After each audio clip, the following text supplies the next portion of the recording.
In my first memory of death, I am 9, curled in my mom's lap crying because my fish had lost a fin when I was away. Its death causing it to do what it was unable to do in its last moments of life, float to the top of the tank. I cry, and I swear I never want to feel this way again. At 21, my brother comes home with a turtle he got from a party. We name him King Queenie Quantavius Quandale Dingle. They have a life expectancy of 10 years, so we tell it will all see us grow up and graduate college. It dies in 3 days. I feel naive for believing it would last. I blame myself for not doing more. Maybe if we'd gotten the heater earlier, cleaned the tank, fed it something different, then maybe. I wonder why we are given this responsibility before we could prepare. That it must be some kind of evil to want to be able to care for something but not be able to. When I was 14, I almost died to my body eating itself. I'd played a little too hard in an ultimate frisbee tournament and cramped up really bad. Those hurt, but you don't usually die from them. In this case, it crept up slowly from my calves to the rest of my body. It would have been fatal if it got to my chest. The heart being a muscle, it would cramp and I'd die. After a few hours of dealing with it, it was a little too serious and I had to be brought to the hospital, where they explained to me I'd eaten too little. My muscles had nothing to consume for energy, so they started cannibalizing themselves, releasing protein into my blood, and since the kidney can't process that out, it would remain a poison in me and I'd die. This is the closest I would ever come to dying in my life.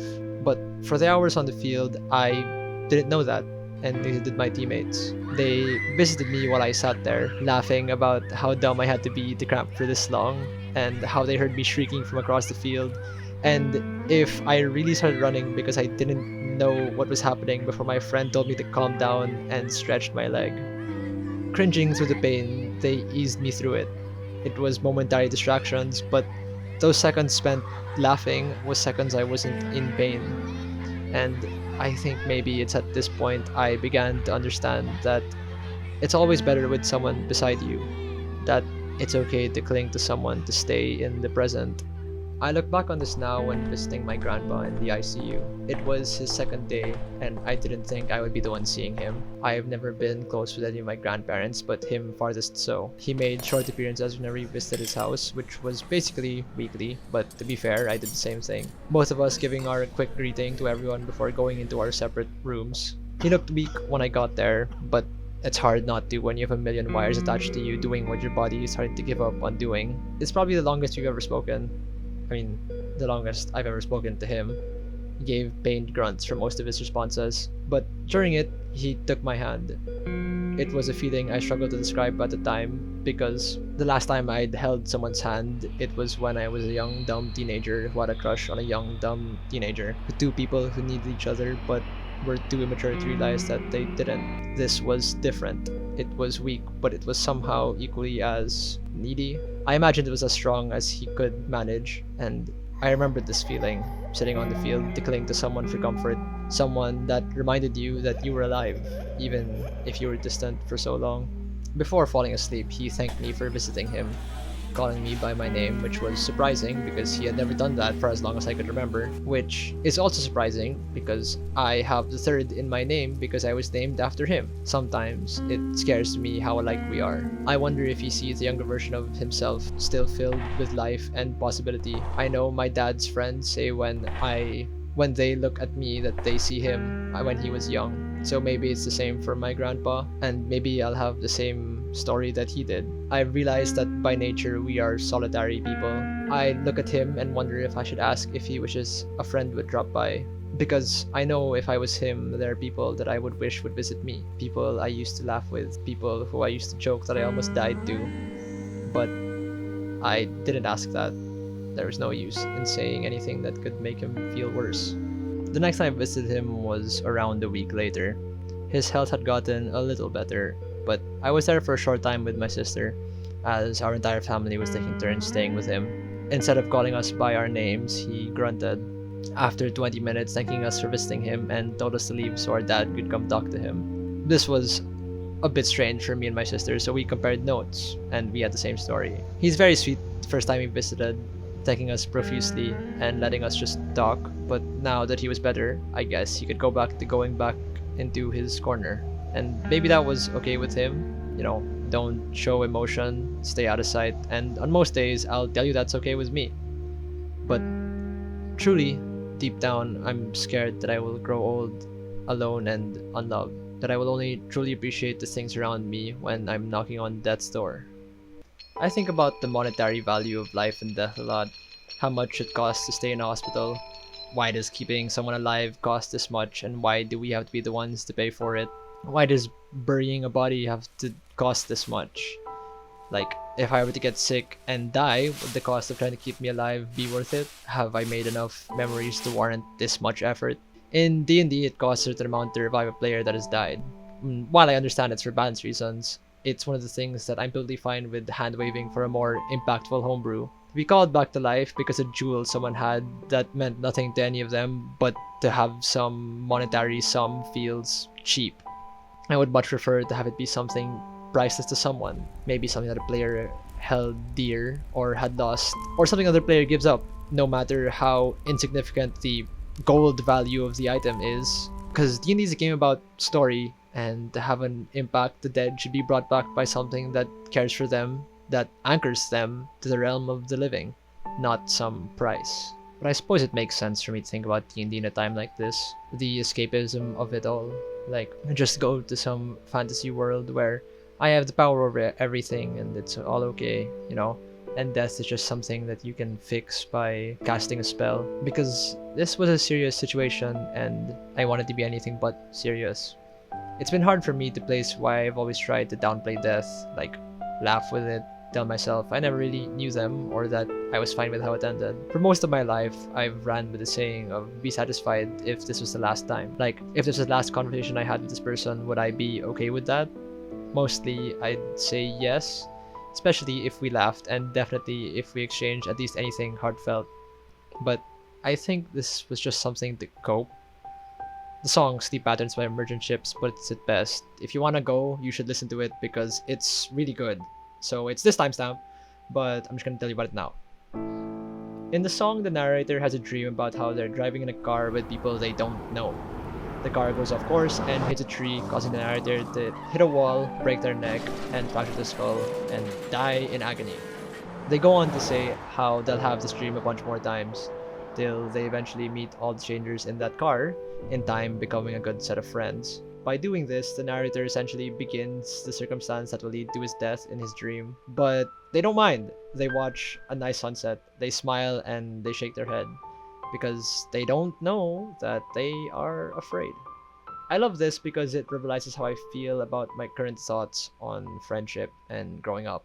I have met these friends and I've set my doom in stone.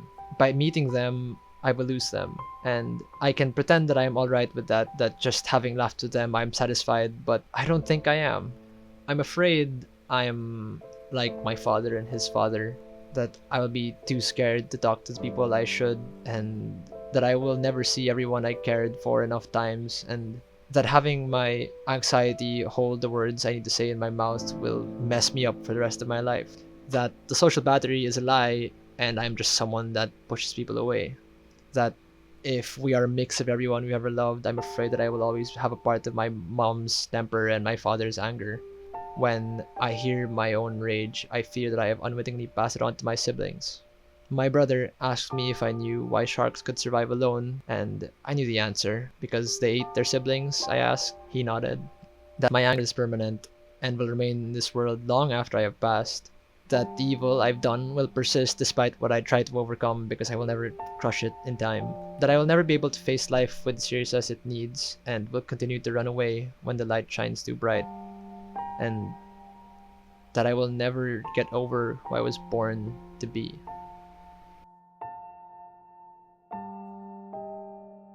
But I'm most afraid of the fact that the end is slow and quiet and that you rarely know it's over until it's too late.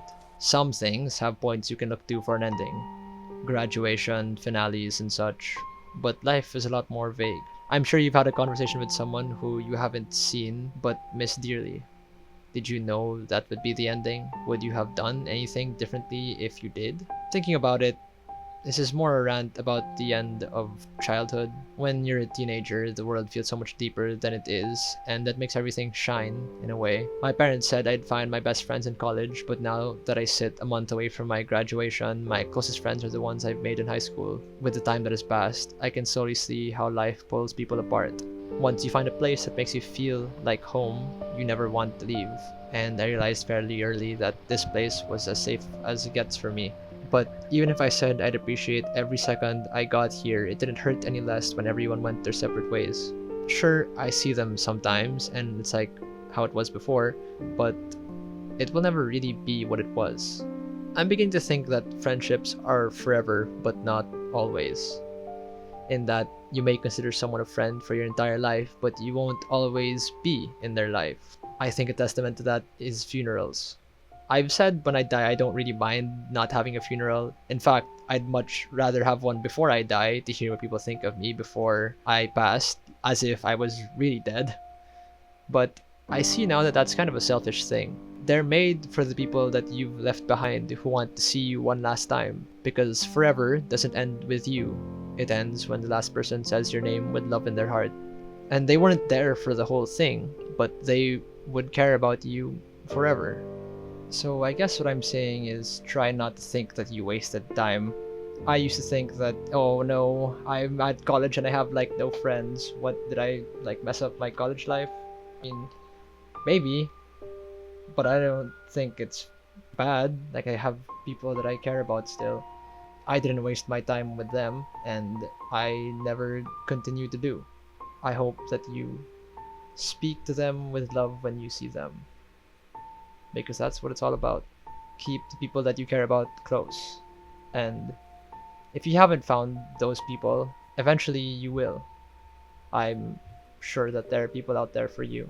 And if you have, I know there's no way that could last forever, but I hope somehow, miraculously, it does. Ostensibly, the video ends there, but some things happened while I was editing, and I would kind of want to put them in the video, but it would mess up the vibe. So here's a more casual talk, or like the real hardstuck IRL video, I guess. I think it's important to not get caught up in like nostalgia. I recently played a frisbee tournament in a venue I hadn't been to in a while. The last time I was here was with my old high school team, the one I mentioned earlier. Now, I was here with a new team. Some old faces on it, but different vibe altogether. And I found myself thinking about how fun it was to be here with that old high school team, unintentionally making comparisons with my time then with my time now. Which sucks because I realized I wasn't giving my new teammates a fair shot to be, the people that they were. I was comparing them to the people who I knew. And that's not how you make new memories, that's how you kill old ones. I really had fun when I just let go and enjoyed the moment I had here. So I guess what I'm saying is letting go isn't just like a romantic thing, it's also with times in your life where you felt okay. Because you have to rock the boat to get off the shore, so don't be afraid to set sail. Also, it passed Technoblade's death anniversary, and in the original script, I wanted to lead with that because I knew it would take this long to like get it out, but it felt so grimy and clickbaity because like it's perhaps one of the only deaths that I've really cared about. I don't know, maybe I just felt like it wouldn't happen. Like, Technoblade literally never loses, so how would he die? There's a video he made that talks about his life philosophy, and I wanted to talk about it for a while, but it felt kind of grimy to make a video just about Technoblade, so I haven't done it. But this feels on theme, so it's okay to put here, I guess. In the video, he talks about how you should always take risks, like shoot for the stars. He says do the thing you want to do even if the odds are stacked against you, and I think that really influenced who I am today. He doesn't want to settle for anything less than a great success. He cites being the greatest farmer as an example, which, funny. But he also mentions how he has a healthy fear of death, and if taking a risk would involve him dying, he would be hesitant to take it. He does this all while casually destroying people in Minecraft, so it's like a small microcosm of his entire existence on YouTube, which I think is cute. I just think it's cool that his memory was preserved like that, because, people that miss him can just go see the person that he was. Maybe it wasn't the full him, but it's a little bit of what he was. There's no lesson here, I just miss Technoblade.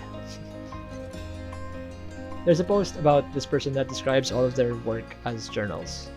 That even if the emotions aren't written down because it's like a sculpture or something to do with a code or something, you can always see the inspiration in everything that they make. And I really like that, because I think the motivation for making this script was not a fear of death, but a fear of endings. Because right now there are people that I'm losing contact with, and when you're someone who has a hard time getting to know people and really opening up, that sucks. Especially when people you're not talking to a lot now are people that you believed could have rebuilt you from nothing because they knew everything about you. This thought goes in two directions. First, that is probably what this is, like me making art to have another piece of me remembered. And second, that I'm pretty sure that it's an unhealthy thing to think. No one will ever fully know you, and you shouldn't expect them to. I think the cool part of funerals is when people get to go up and say something about you, because everyone might see you similarly, but they'll have different experiences to share, and it's also nuanced. And the point is that you're more loved than you will ever know. Like, for example, when I watch Doctor Who, I think of a friend who introduced me to it, and I thank her, even if I haven't seen her in like a long time, and I wonder if she's doing alright. When I think of leadership, I think of my captain from my high school team. He was a year younger than me, but had more heart than the entire team combined. And I hope he's doing well, because I remember when I had to tell him that he deserved to be captain, because I don't know why he didn't believe it, but he did, because he was the heart of this team. When I play D&D, I think of my cousin, who I see at most 3 times a year, but he let me play my first game once, and I don't think he realizes just how much this game has saved me. I'm kind because the friend I used to sit in corners with and play Smash was kind.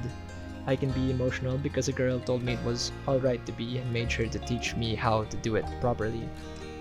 And I can make friends because someone sat next to me in 7th grade and played Minecraft with me when I was at my lowest.